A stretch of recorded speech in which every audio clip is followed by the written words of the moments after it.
Wala akong pake sa mga taong nangungutya at nanghusga sa akin. Gagawin ko ang gusto kong makakapagpasaya sa akin. Tandaan, don't judge a book by its cover.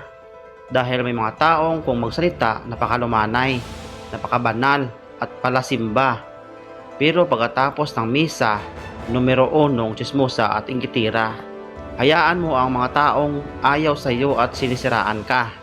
Kung hanggang doon lang abot ang utak nila, ikaw na lang ang umitindi at mag-adjust. Itulad mo na lang sila sa isang asong kinakahulan ka kasi hindi ka kilala. Hindi ko ugali ang magpakabait para lang magustuhan nyo ako. Wala akong pakialam kung ayaw nyo sa style ko. The way I talk, the way I dress. Basta nagpakatotoo ako at higit sa lahat, hindi kayo ang nagbibigay ng kabubuhay